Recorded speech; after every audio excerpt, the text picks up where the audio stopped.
All right, you ready? 3, 2, 1. Welcome. Okay.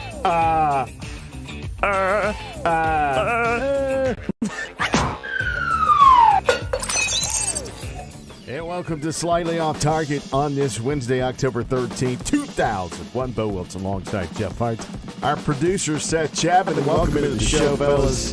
How are you? Good. We're good. Are you? Yeah. Pretty solid. Pretty solid. Listen, I don't know if you will eat the bratwurst with candy corn being made in Wisconsin. No. None? No. Why not? Well, I don't like candy corn. And two, that seems like there should be a crime against defacing a good sausage like that. So I have never, ever liked candy corn. I think it's nasty. Okay. But I have, family that loves candy corn, like popcorn. It's to me, it just tastes like wax. It's not good. It's not good. I at don't all. like it at all. Like there's really no other taste to it. And there's no purpose for candy corn. Yeah. Well, this company up in Madison, Wisconsin, is making this candy corn sausage in one of its Spooktober packages. Ugh. Yeah. Okay. Well, good. So it's only going to be for a very limited time. I can't imagine that you would get much taste out of that other than maybe some sweet taste. Maybe throw it in there with a jalapeno kind of sausage or something like that. But ugh. Well, once you grill the bratwurst, it would melt, so it would just be sugar. Right. So then you would just have a sweet taste of this. It might not be bad, actually. Okay. Do you like pouring syrup over your sausage when you eat like pancakes or something? Yes. Yeah. I can. So eat maybe it, it would taste like that a little bit. I can eat it either way, but I typically just like my sausage just plain, just that sausage. I don't like putting anything on it. Well, I mean, you really don't unless you're eating pancakes. Well, that's true. I typically. You like a sausage biscuit? Not really. No. Okay. I mean, I You ever probably put jelly on a sausage biscuit? Of course. Now that's strawberry jelly on a sausage biscuit? Dude, Yeah. that's delicious. Of course it is. As it is on a bacon biscuit. that might be better than As it is syrup. on, it's not on chicken biscuit. Honey on a chicken biscuit is good. Hmm. Now that we're talking food, I'm hungry. Me too. I'm hungry. I already ate. You want to wrap the show up and go get some Let's lunch? just wrap the show. That's a wrap, folks. All right. We're hungry. We'll Wow. talk to you later. That didn't take long. All right, Braves. Braves clinch. They beat the Brewers. Nice. I often wondered last night why the Brewers logo is not like a beer mug, I don't know. like a little animated. I've beer never mug. thought about that, but that's a really good point. It's just a glove with a baseball in it. Well, they do when the guy hits a home run. You have the guy that Yeah, goes that's down kinda the obvious. slide into the Yeah. beer. It's a little too on the nose. Right. I don't know. Maybe baseball doesn't want to promote a beer. Oh no, of course not. We're not going to Considering promote that- beer, but What do you mean, man? ice cold beer. I mean, every Oh, camera angle has a beer logo in it. Oh, I because know. of the stadium. I'm just saying. They'll tell you. Well, we don't really promote. We're not. I'm promoting. right though, it being the Brewers, meaning Yeah. They should- beer brewers. Right. Right. Yes. Okay. Listen. Right. I've kind of wondered that myself. So I don't know how that didn't evolve. I just find it interesting that it's not eventually. a beer mug with suds coming out of the top of it. What would the mascot be? It would be a beer mug mascot. Sudsy? You'd have little Sudsy? string arms to the side, little string feet with Does he have a handle? cleats on. Does he have a handle so you can? The beer mug would have a baseball hat on top of it, and the little eyes and mouth He would be put a on lot the of side I don't of the really beer think mug. that might not be. I mean, that's fun, but do you want your mascot to be intimidating, though, in any way? Well, I or is mean, it just a kind of base- fun? But Seth, it seems like he's put a lot of thought. A into baseball this. glove It does. and a ball is really not intimidating. No, I either. agree with What you is there. What is the Brewers mascot? I'm not sure. We got to find that out Oh boy. because The show comes to a grinding It- halt it- yet again, Seth. Well, I mean, and it's it's not called- our. You notice it's never our fault. Well, it's really never Okay, my fault so- anyway. But it's So never the mine and your Brewers fault. It's always mascot his fault. it's always you two's is- fault. Bernie the Brewer, and it's a guy with a big handlebar mustache, Right. green eyes, And he slides down into Yeah, a beer mug when they hit a overalls. home run. okay, Is he a hipster guy who yeah, brews right his there own it beer? is. There he goes down the slide. There he goes. Too bad we don't have this on video. We could share it with everyone, but yes, okay, that's cool. But Okay. The mascot needs to be on the hat then. So you're not a fan of that mascot? No, it's better than remember Izzy? It's better than the Braves. You remember? mascot. Was it Izzy, the Olympic mascot? You remember that? That's what I'm thinking about the Brewers mascot. That was the lamest mascot in the history of lame mascots, and there are quite a bit of those. But that one's pretty bad. So Bernie the Brewer, that's the mascot for the Brewers. I should have known that. I knew it was the guy that looked like he had a mustache. I just couldn't remember his name. Now he is officially making beer for the rest of the postseason because he done. Oh, he done. Oh, that's he too done. bad. No more slides for him. Our goofing off takes a sad turn. Yes. Yeah. MV Freeman, he needs to get paid, man. You think so? Yeah. I think he already gets paid. That's what he's supposed to do. Your wife apparently was not real happy with him. She was kind of saying he's done nothing tonight. Then all of a sudden, after maybe he ends get up her to say that like in the first inning. Get her to bust say that game-winning home run, basically. Yeah, but get her to say that in the first inning. Yeah. Well, let's get that quick jump. Yeah. He hadn't done anything. I know. Boom. I know. Boom. Braves win. Braves win. Braves win. I was sitting with my dead battery car as that was going on, and I just get a text, Seth. Boom. So I'm like, what happened? What happened? Yeah. I didn't know what happened. Boom. It's over. Yeah. So we'll talk more about the Braves in our off-target, on-target segment coming up here in just a few. Okay. So high school football enters week numero 9. Nueve, I guess, is 9, right? That's going to help you, but for my 7 classes of Spanish. Nice. Yeah. So region standings, very interesting. Jeff's going to do a piece later this week, I think, coming out tomorrow. Piece of what? Piece of pie. He's maybe? putting a lot of pressure on me here. So he's going to give his 2 cents worth about the region standings. But did you say 2 cents pie? Yes. I'll take some pie. That's for 2 about cents. all it's worth. 2 cents. Hey, I had some pie last night. The Southern Baked Pie Company. Ooh. Oh, the chicken ranchero. Ooh. So tasty. Yes. We've talked about food and beer. Now I'm hungry. Yeah. All Now I'm hungry. Now I'm hungry. I'm really hungry. I already ate, but I'm hungry again now. So hungry. I might go get a Southern baked pie. I was for thinking. dinner. I was thinking pie. I'm not sure why I didn't bring some of that for lunch today. That would have been so Why don't y'all go tasty. do that next time? Why don't y'all go to Southern Bake and bring it? We take a 30-minute show break to go get a Southern baked pie and bring it right into the studio. Maybe we need to call them. Maybe they can sponsor us. We're actually- still looking for that sponsor, so maybe. Yeah. maybe Actually, we can Yeah, get them. you remember the Main Street Eats that I did over there with Bill Maine. Right, I know. That was when we had some classic Bill Look, Maine-isms. you have an in into the building, so get over there. I don't know if they'd Get give on me it. an Get on in it. like that. Get on it. Look, I will take just the crust. They can make like a whole Just the pie crust. pan Just of the crust. Yeah. Wow. Man, that stuff's good. Yeah, if y'all haven't seen that Main Street Eats, for any of those watching, check out our Vimeo page on the news side. That Main Street Eats was really great, and it was really cool to go make some pies with those guys. Shameless plug from the man Shameless off plug. camera. Shameless plug. That's what we're here for. Shameless plugs. I'm so hungry. Do we Anyway. have real show content I don't today? know. Do we have any real show content? Region standings. Or are we just The gonna stand here and talk about thing pie? is that what the people don't know that this is what really happens in the sports office right here. Oh my gosh, I'm so hungry. Don't believe a word Jeff says. We actually work.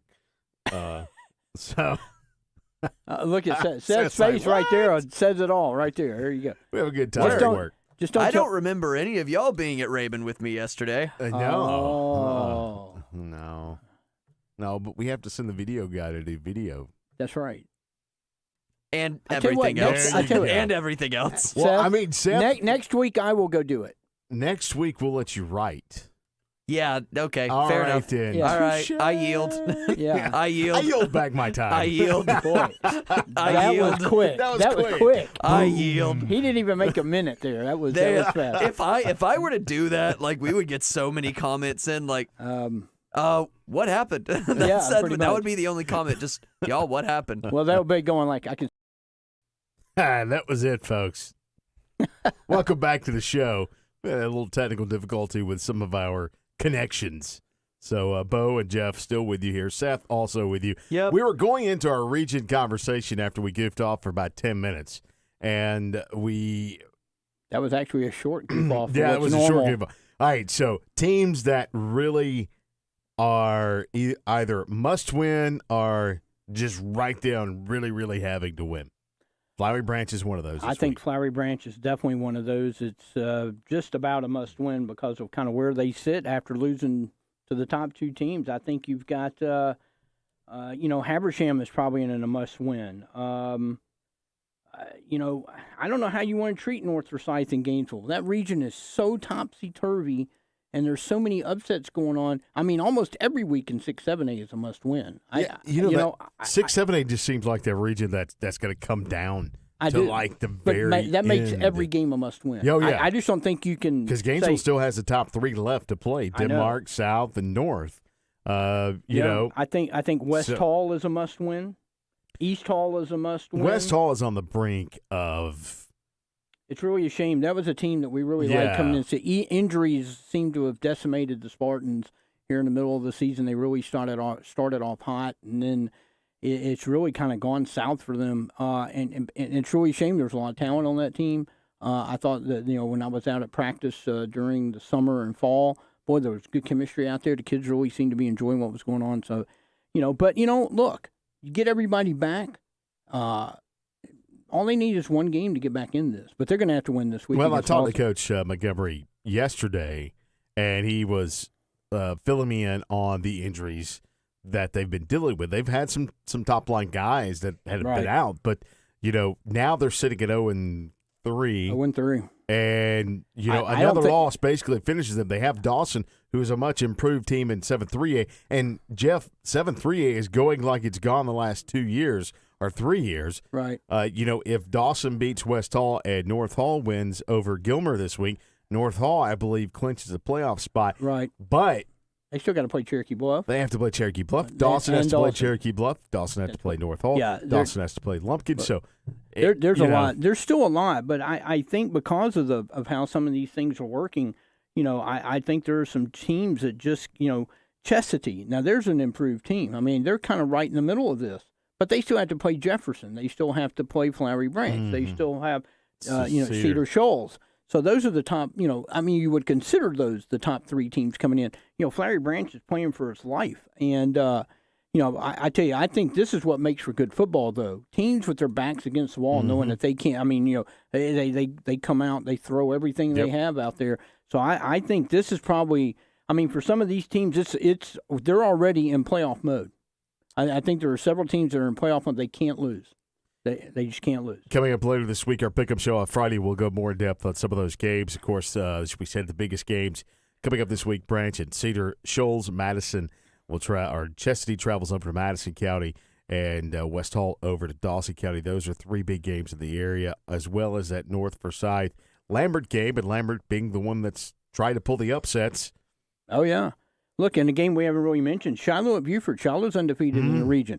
Buford's undefeated. I would think that's a monumental task to go to Tom Ryden and win that. But Shiloh's playing well. They've kind of inserted themselves in 8-6A where we really didn't think much that they were going to be there. So that might be a game to look out for because, the Wolves have had 2 weeks off.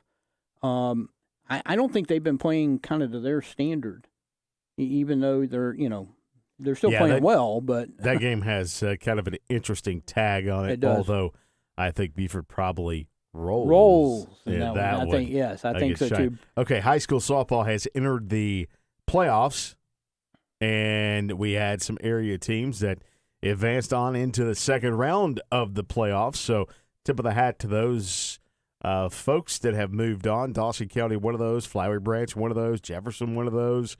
Here we are. Softball playoff time. Jackson County, 8-4A and 8-5A swept into the first round. And so you're talking, I think they took out, between the two regions, they took out 3 number 1 seeds, I think, or 2 number 1 seeds. There was another number 1 seed somewhere else that an area team took down. So, that's a lot of that's a lot of area teams making a early statement. So we'll have to see, though, if they can get to Columbus. So, Daniel Jackson, you may have heard that name before. Have you heard that name before? A few times. Yeah. A few times. You may have heard the name on CBS on Saturday, and the week before, I think, was on ESPN or wherever it was. Right. And you may have gone, Dan Jackson? Dan Jackson. sounds familiar. Dan Jackson. Wait, Daniel Jackson. Daniel Jackson. Oh, yeah. North Hall. North Hall. Right. So big block punt against Arkansas. Huge. Played a bunch, actually led the Dogs in tackles last week. That's incredible. When you look at all the talent on that defense, Yeah. that would have been the kind of thing that, if Las Vegas or DraftKings or something is like Daniel Jackson leads the team in tackles, put down $1, you win 1,000. Mm-hmm. I would have, I'm not even sure I would have risked $1 because I was like, no, he's not going to get the most tackles because you just look at the defense. That's incredible. So there's a guy that's made something of himself. Speaking of North Hall grad Drew Hubbard, who I think played baseball at North Hall. He's going to be the most famous journalist in Hall County. Works for the Red and Black. A couple of weeks ago, he asked Coach Smart, Kirby, the question about Daniel Jackson. Of course, Kirby was like, Daniel Jackson, that's the best question of the day. Thank you for asking that question. Right. He comes from who knows where, North Hall. And the quote that he said, Daniel Jackson is the most untold story that we have on our team. All he does is give you everything he's got every day.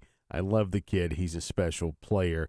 And went on to say later in that interview or in the presser, that we will get one as soon as one comes available. A scholarship. Meaning a scholarship.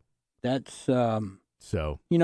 Those are some of my favorite things to see on like YouTube or Twitter is they'll call a kid up to the front, and you think they're going to congratulate him about something, and then like the dad walks into the door and presents him with a scholarship. Yeah. I mean those choke me up because that's really what it's all about right there. I mean these are kids working to get something that they weren't your 4 stars, your 5 stars, your 3 stars. I mean these are kids like Daniel Jackson. He walked on. He turned down scholarship offers, I believe at Air Force and Mercer.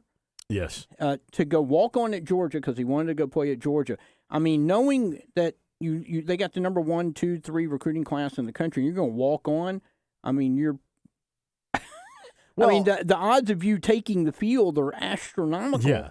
And here he is leading the team in tackles last week. Well, you talk Just about amazing story. In that you can go back and search that interview from the press conference that Drew Hubbard asked a question, and Kirby in that interview said, if you go and ask, Zamir White or whoever the teammates were, who they respected the most, and Dan Jackson, as he's known in Athens, is one of the guys that they will say. So he's very well respected on the team. He's a redshirt sophomore, and you know what this proves for any kids listening. If you put your mind to it and you go work hard, don't worry about what's not given to you. Go and work hard. Try to earn it. Take it. I mean, that's really what Dan Jackson has done. He went to Georgia and he said, I got nothing and I'm going to go earn something. And you earn eternal respect from people, not just on your team, but outside the program. When they see a kid working that hard, it's really hard to root for some of the top guys who seem to complain.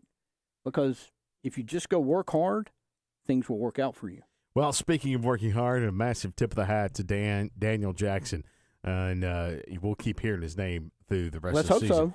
But speaking of hearing names, Gunnar Stockton is a name that we've heard. Gunnar Stockton broke.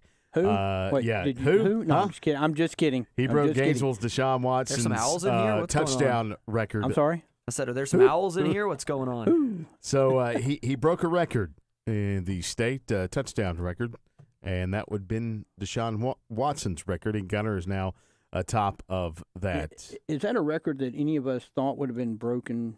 I mean, when Gunnar set that, when Deshaun set that, you're looking at 215, 14, whatever it was. I mean, it's almost Ruthian-like. You're like, man, that's 50 touchdowns a year. It's like, no, that just won't be broken. Well, he did so, and he's trying to break the yardage record, too. Don't know if he'll get there, but he's on a pretty good track to maybe break Deshaun's record. But Seth got up to Tiger on Tuesday to have a little conversation with Gunnar, J-Bo, and Jaden Gibson, the player who caught the record-breaking touchdown.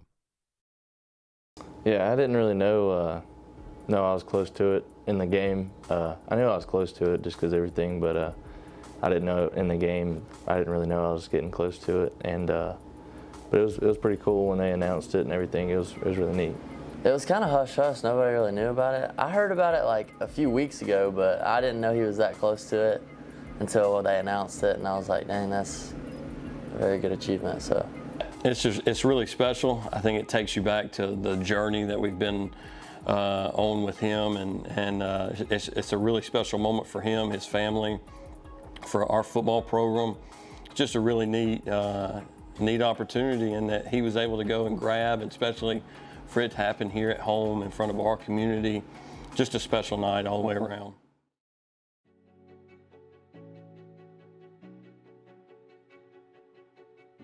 I think Jaden's having an unbelievable year for us. I think he's, so explosive, and I know he was so excited about catching that ball to be the one to catch it and go break the record. yeah, I saw it, and it was a screen, and there was a crease, so I just went with it, and it was amazing to catch that pass because it's a great opportunity. But Is there something really cool about being able to toss that pass to him, with him being new and the new relationship that you guys have developed? Oh yeah, Jaden. I mean, it seems like he's been here for forever. He just came in and just fit in perfect, and it's awesome getting to play with him for my senior year. yeah, Gunnar, playing with him this year and coming from Dawson and everything, it's just like he's a better person than he is a player, and he's such an amazing player that it's almost hard to beat. He's just became a really good friend to me, so I'm really grateful for that. And the cool thing is that our entire team was so excited. Our whole staff, our community, just everybody was so proud to be a part of it.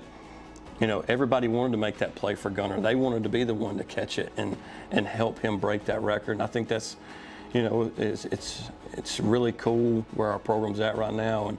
And we preach family, and family stands for forget about me, I love you, and we live it. I don't really look at it as an individual thing. It is, but the guys that have been playing with me for 4 years, it's pretty neat that it's everybody's award.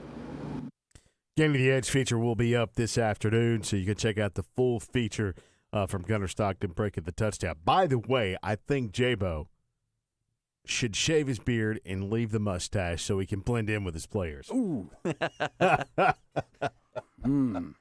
Oh, man. He's had that thing for so long. Yeah, boy, that's yeah. that was going to be a tough. I think that's going to be a tough sell. Yeah. Tough sell. Mustache is the end thing, along with the mullet. The return of the mullet. Yeah, the return of the mullet. But yeah, great part of that feature. The full feature will be up later on this afternoon. From good work, Seth, as usual. Good work. From the good work, Seth. Yeah. Good work, Seth. Thanks. Yeah, you're welcome. It sounded like you struggled to get that out, Yeah. but thanks. All right, we're going to quickly run through our favorite segment of the show. I was waiting on you. I know. You're always waiting on me. I was waiting on you. I because know. if I don't let you fire up that screen, you're like, I got an opening. What? Thank you for making me sound like such a whiny human being. That Thank was you. a perfect imitation of great, it. wasn't Dead You know spot I hate on. this show right Spot now. on. I click one button and the show's done. And don't right click now. much because that computer will blow up. Yeah, right. Be nice to it. Be nice to it. It doesn't like us the Well, last couple actually, of weeks. do Oh, it because dear. we might need that computer to Yeah. blow up. Yeah. Hmm. Yeah. All right. So here we go. Ideas. Here we go. Braves win the National League Championship Series no matter who they play, the Dodgers or the Giants. Boy, I want to say the Braves because I love the Braves, and I want the Braves to win. But I'm going to say the Braves because when you look at the playoffs That in was the a weird last setup. well, no, because when you look at the playoffs in baseball, You just the hot Caleb team, that. the hot team has gone on to win the World Series, and the Braves are the hot team. Uh-oh. The Braves are the hot team. I Jeff don't know says that, they're going to win the World Series. I don't know that they're the best team, but they're the hottest team right now. They're playing with a lot All right. of confidence. So you're saying that's Yes, they're going to win the NLCS, So- and they're going to win the World so Series. that statement is On target. There we go. On target. I'm sorry. Did I forget something? Graphics are down today. Oh, I was trying to set that up for you too. Oh, I mean, I can try it. okay. You Yeah. gonna try it? Oh gosh. No, Here we they're go. down. No good. Yep. I agree. Braves win the NLCS. There you go. No Sorry, matter guys. no matter who they play. Nope. No matter who they play. All right. All right. Kentucky upsets Georgia this weekend. Number 11 versus numero uno. Wait, say that again. Did I hear that wrong? Say Kentucky upsets Georgia this weekend That again. Okay, this thing was working. Off at target. Sanford Stadium. Off target. Off target. Off target. Way off target. Way off target. Yeah, I agree. I agree. Kentucky is a much improved team, Okay. and they've talked a lot about that defense, and And that's great. I've got two more for you. Oh, two more. Go. Dogs ranking overall number 1 for the first time since 1982. On target. Yeah. On target. I Yeah. thought they were the best team in the country the last Stop. month. I keep forgetting I turned my mic off. Yep. Yep. Yeah, I turned you both off. There Yes, you go. I will say on target as well. Okay, before we went live the first time here today on the show, because our computer is made back in 1998, Jordan Davis. Is that legitimately accurate? I mean, It's that could be close. accurate. Maybe plus or minus 10 years. Actually, plus 10 years probably. Okay, so I saw this story from Brooks Austin. Actually, it's not from Brooks Austin, but it is on Dogs Daily. It's on the Fan Nation, actually. Sorry, I thought it was Sports Illustrated. The headline, Jordan Davis for Heisman. On target, off target. How cool would it be for a 6'6", 350-pound, 60-pound defensive lineman that can run sub 540? I mean, it's really unfair. I mean, I don't think someone. I would don't, vote for him. the Heisman is supposed to be about the best player who has the biggest impact. I'm in. I'm in. Who's had the biggest impact on Georgia other than Jordan Davis? I'm in. I say yes. Robert? He should be a high consideration for that. Robert Griffin III, you know who he is. He took to Twitter to put out his top 5 candidates for the Heisman, and Jordan Davis is number 2 on that list. Why is Matt Corral still on that list That I'm not sure of. after what Alabama did to them? Ugh. Yeah. So there you have it. I would vote for Jordan Davis. I would vote for Jordan. I think it's on target. Absolutely. On target. On yes, target. it is. On target. As we wrap things up here today, don't forget, coming up on Friday, we will have our Friday Pick'em show. And I haven't done the tally yet. Have you done the tally yet of that? I have from not, last week? but we'll I have to do that can. real quick. I can do that real Because quick. that show will come up on Friday. Make sure you look for that one, and hopefully I put it on public this time off our YouTube page. Yes. So sorry on that one. On Twitter, at Friday Game Night, and at WDUN Sports, at HeartJJ22, at Debo Wilson. Seth runs our Instagram page. Just keyword search Access WDUN Sports. Indeed. And make sure you subscribe to the YouTube channel that you are maybe watching this on at this moment. If not, go to Twitter. Watch it there. And if not there, go back to YouTube. Watch it there. For Seth and Jeff, I'm Bo. Enjoy the rest of your week, everyone.